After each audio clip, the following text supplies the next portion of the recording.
Hello friends, तैयारी साथ साथ चैनल में आपका स्वागत है। अगर आप हिंदी टीजीटी पीजीटी की तैयारी कर रहे हैं तो चलिए साथ साथ तैयारी करते हैं। फ्रेंड्स, हम जैसे कि जो भी एग्ज़ाम होते हैं उसमें सम्मान से रिलेटेड एक क्वेश्चन पूछा जाता है, जैसे ज्ञानपीठ पुरस्कार हो गया, व्यास सम्मान हो गया, साहित्य अकादमी पुरस्कार हो गए। इस प्रकार से एक प्रश्न हमारे ज़रूर बनते हैं। हमने ज्ञानपीठ पुरस्कार की वीडियो मैंने पहले अपने चैनल पे शेयर करी है, चाहे तो आप वो भी दे सकते हैं। और आज हम देखते हैं व्यास सम्मान से कौन कौन से प्रश्न बन सकते हैं। तो चलिए शुरू करते हैं। आज का हमारा पहला प्रश्न है, व्यास सम्मान किसके द्वारा दिया जाता है? तो व्यास सम्मान के बिड़ला फाउंडेशन द्वारा दिया जाता है। हमारा दूसरा प्रश्न है, यह पुरस्कार किसी भी साहित्यिक रचना को प्रदान किया जाता है। ये तो हमें पता है, मतलब किसी भी जो रचना है उसको प्रदान किया जाता है। और कितने वर्षों के भीतर? जो 10 वर्षों के अंदर जो प्रकाशित की गई है उस किसी भी रचना को दिया जाता है। भारतीय नागरिक की हिंदी उत्कृष्ट साहित्य कृति के लिए प्रदान किया जाता है व्यास सम्मान। जो भारतीय नागरिक है, मतलब सिर्फ भारतीय नागरिक को ही व्यास सम्मान दिया जा सकता है। और उनकी जो हिंदी की उत्कृष्ट मतलब सर्वोत्तम जो उनकी रचना है उसके लिए दिया जा सकता है। और ये जो व्यास सम्मान है ये केवल रचना के लिए प्रदान किया जाता है, ना कि संपूर्ण लेखन। मतलब उन्होंने कितनी रचनाएं करी है, सबसे अधिक अच्छी रचनाएं करी है, महत्वपूर्ण योगदान रहा है साहित्य में, इस प्रकार से नहीं। पर्टिकुलरली एक मतलब कहा जा सकता है कि केवल उनकी जो रचना है, जो बहुत ही सर्वोत्तम कृति जिसको कह सकते हैं हम, उच्च कोटि की रचना है, उसके लिए प्रदान किया जा सकता है। सृजनात्मक साहित्य के अलावा अन्य विधा पर भी यह पुरस्कार प्रदान किया जा सकता है। ठीक है। और ये पुरस्कार केवल एक ही बार, एक व्यक्ति को केवल एक ही बार दिया जा सकता है। और ये जो सम्मान है व्यास सम्मान, ये रचनाकार जो जिन्होंने रचना करी है उनको मरणोपरांत मतलब उनके देहावसान के बाद में नहीं दिया जाता, लेकिन एक ऐसी हो जाता है कि पहले चयन समिति द्वारा विचार विमर्श करके उनका नाम लिया जाता है कि हमें इस विजेता कह सकते हैं हम, कि जो कवि है इन कवि को दिया जाना है। लेकिन उसके बाद अगर उनकी मृत्यु हो जाती है तो उनको ये सम्मान दिया जाता है। ज्ञानपीठ पुरस्कार के बाद ये दूसरा सबसे बड़ा साहित्यिक सम्मान है। और इस पुरस्कार के तहत जो विजेता राशि होती है उसमें क्या दिया जाता है? पुरस्कार के रूप में 4 लाख रुपए, प्रशस्ति पत्र तथा प्रतीक चिन्ह दिया जाता है। किसमें? व्यास सम्मान में। और इसमें क्या है, सबसे पहले व्यास सम्मान कब दिया गया? सन 1991 में दिया गया था। और किसके द्वारा दिया गया था? डॉक्टर रामविलास शर्मा को दिया गया था। सबसे पहला व्यास सम्मान है वो सन 1991 में डॉक्टर रामविलास शर्मा को दिया गया था। किस लिए दिया गया था? उनकी जो रचना थी भारत के भाषा परिवार और हिंदी, ये जो इनकी रचना है भारत के भाषा परिवार और हिंदी, इसके लिए मिला था। दूसरा व्यास सम्मान जो है वो सन 1992 में शिव प्रसाद सिंह को दिया गया था। उनका जो उपन्यास है नीला चांद के लिए। देखिए फ्रेंड्स, इसके अंदर एक नहीं 4 प्रश्न बन सकते हैं। पहला प्रश्न ये बन सकता है कि दूसरा व्यास सम्मान किसे प्रदान किया गया? तो उत्तर होगा शिव प्रसाद सिंह। अगर पूछा जा सकता है शिव प्रसाद सिंह को किस वर्ष व्यास सम्मान से सम्मानित किया गया, तो उत्तर होगा सन 1992। और तीसरा प्रश्न हमारा बन सकता है शिव प्रसाद सिंह को व्यास सम्मान किस रचना के लिए दिया गया, तो उत्तर होगा नीला चांद। और चौथा प्रश्न ये बन सकता है कि शिव प्रसाद सिंह को जो व्यास सम्मान मिला है नीला चांद के लिए, वो किस विधा की रचना है, तो वो किस विधा की रचना है? उपन्यास विधा की। अब हमारा तीसरा प्रश्न, तीसरा जो व्यास सम्मान है वो किसको मिला था? वो दिया गया था गिरिजा कुमार माथुर को। किस वर्ष में दिया गया था? 1993 ईस्वी में। और उनके जो काव्य है, जो काव्य कृति थी, उनको दिया गया था जिसका नाम है मैं वक्त के हूँ सामने। ठीक है, ये उनका रचना है जिनके लिए उनको व्यास सम्मान दिया गया था। किनको? गिरिजा कुमार माथुर को। अब हमारा चौथा प्रश्न है, धर्मवीर भारती को सन 1994 ईस्वी में व्यास सम्मान सपना अभी भी जो उनकी रचना है सपना अभी भी के लिए दिया गया था, वो किस प्रकार की रचना है? काव्य रचना है। अब हमारा अगला है सन 1995 में व्यास सम्मान किसको दिया गया था? कुंवर नारायण को दिया गया था। उनकी रचना आत्मजयी के लिए। आत्मजयी क्या है? काव्य कृति है। अब हमारा अगला प्रश्न है, अगला जो व्यास सम्मान है सन 1996 में दिया गया था, किसको दिया गया था? डॉक्टर राम स्वरूप चतुर्वेदी को हिंदी साहित्य और संवेदना का विकास, इनकी जो रचना थी हिंदी साहित्य और संवेदना का विकास के लिए दिया गया था।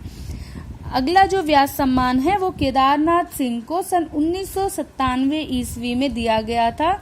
उत्तर कबीर व अन्य कविताएं, ये जो उनकी रचना है उत्तर कबीर व अन्य कविताएं, ये काव्य है, इसके लिए दिया गया था। अगला प्रश्न है सन 1998 ईस्वी में व्यास सम्मान किस कृति को दिया गया था? तो 5 आंगनों वाला घर को दिया गया था। और 5 आंगनों वाला घर किस विधा की रचना है? उपन्यास की।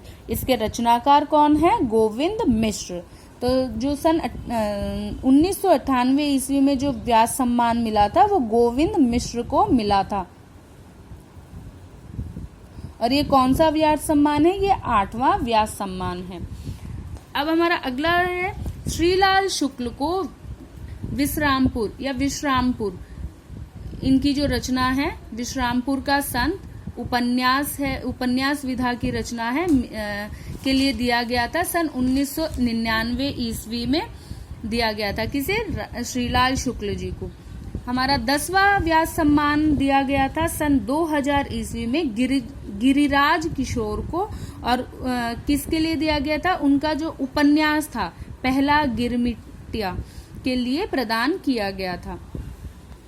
अगला व्यास सम्मान 2001 में दिया गया था। 2001 ईस्वी में व्यास सम्मान रमेश चंद्र शाह को दिया गया था। किस लिए? उनकी जो आलोचना थी, आलोचना विधा की जो रचना थी, आलोचना का पक्ष रचना का नाम है के लिए दिया गया था। सन 2002 ईस्वी में व्यास सम्मान कैलाश वाजपेयी को दिया गया था। उनकी जो रचना थी पृथ्वी का कृष्ण पक्ष काव्य के लिए। सन 2003 में व्यास सम्मान चित्रा मुग्दल को दिया गया था। किस लिए? उनकी जो रचना थी आवा के लिए दिया गया था। और आवा उपन्यास विधा की रचना है। हमारा अगला व्यास सम्मान सन 2004 में मृदुला गर्ग को दिया गया था। उनके उपन्यास कठगुलाब के लिए दिया गया था। हमारा अगला प्रश्न है, हमारी अगला जो व्यास सम्मान है सन 2005 ईस्वी में दिया गया था। किसको? चंद्रकांता को। किस लिए? कथा सत्सर के लिए दिया गया था। ये आत्मकथा विधा की रचना है। हमारा अगला व्यास सम्मान परमानंद श्रीवास्तव को दिया गया था। कब दिया गया था? 2006 ईस्वी में दिया गया था। कविता का अर्थात, ये इनकी रचना का नाम है जो कि एक आलोचना है। हमारा अगला व्यास सम्मान सन 2007 में दिया गया था कृष्ण सोबती को। किस लिए? उनकी रचना समय सरगम के लिए। समय सरगम किस प्रकार की रचना है? उपन्यास विधा की रचना है।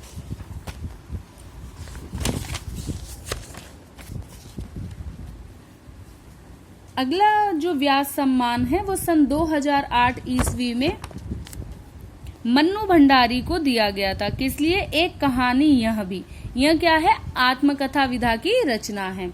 सन 2009 ईस्वी में व्यास सम्मान अमरकांत को इन्हीं हथियारों से नामक रचना के लिए दिया गया था, जो कि एक उपन्यास है। सन 2010 ईस्वी में व्यास सम्मान विश्वनाथ तिवारी को दिया गया था। फिर भी कुछ रह जाएगा, इनकी रचना का नाम है फिर भी कुछ रह जाएगा। ये किस प्रकार की रचना है? काव्य। राम दरश मिश्र को सन 2011 ईस्वी में आम के पत्ते, ये जो कविता संग्रह है, आम के पत्ते जो है वो कविता संग्रह के लिए व्यास सम्मान दिया गया था। सन 2012 ईस्वी में व्यास सम्मान नरेंद्र कोहली को दिया गया था। उनकी रचना न भूतो न भविष्यंति, माफ कीजिएगा, इनकी रचना का नाम है न भूतो न भविष्यंति। किस प्रकार की रचना है? उपन्यास विधा की रचना है। सन 2013 ईस्वी में व्यास सम्मान विश्वनाथ त्रिपाठी को दिया गया था। उनकी जो रचना थी संस्मरण विधा की रचना व्योमकेश दरवेश के लिए दिया गया था। सन 2014 ईस्वी में कमल किशोर गोयंका को व्यास सम्मान दिया गया था। इसलिए इन्होंने प्रेमचंद की कहानियों को कालक्रमानुसार मतलब काल के अनुसार उनका अध्ययन करने के लिए उनको व्यास सम्मान दिया गया था। हमारा अगला जो 2015 में व्यास सम्मान दिया गया था वो डॉक्टर सुनीता जैन को दिया गया था। उनकी जो रचना है क्षमा किस प्रकार की काव्य रचना है, किस प्रकार की रचना है, काव्य संग्रह विधा मतलब काव्यों का संग्रह है, उसमें उनकी रचना के लिए उनको व्यास सम्मान दिया गया था। हमारा अगला 2016 ईस्वी में जो व्यास सम्मान दिया गया था वो सुरेंद्र वर्मा जी को दिया गया था 2016 में। किस लिए? काटना शमी का वृक्ष पद्मुखरी की धार, ये इनकी रचना का नाम है, जो कि एक उपन्यास विधा की रचना है। अगला हमारा व्यास सम्मान 2017 में दिया गया था। किसको दिया गया था? ममता कालिया को दिया गया था। किस लिए? दुखम सुखम के लिए। ये एक उपन्यास विधा की रचना है। सन 2018 ईस्वी में व्यास सम्मान किसे दिया गया था? लीलाधर जगूड़ी को। और उनकी किस रचना के लिए दिया गया था? उस रचना का नाम है जितने लोग उतने प्रेम। ये एक कविता संग्रह है। सन 2019 ईस्वी में व्यास सम्मान नासिरा शर्मा को दिया गया था और उनकी रचना कागज की नाव के लिए दिया गया था। कागज की नाव क्या है? एक उपन्यास है। फ्रेंड्स, तो 2019 तक के हमने व्यास सम्मान कर लिए हैं। आज तक के जितने भी व्यास सम्मान दिए गए हैं उनको हमने इस वीडियो में कवर किया है। अगर आपको ये वीडियो पसंद आती है तो लाइक शेयर कमेंट जरूर कीजिएगा और चैनल को सब्सक्राइब कीजिएगा। धन्यवाद।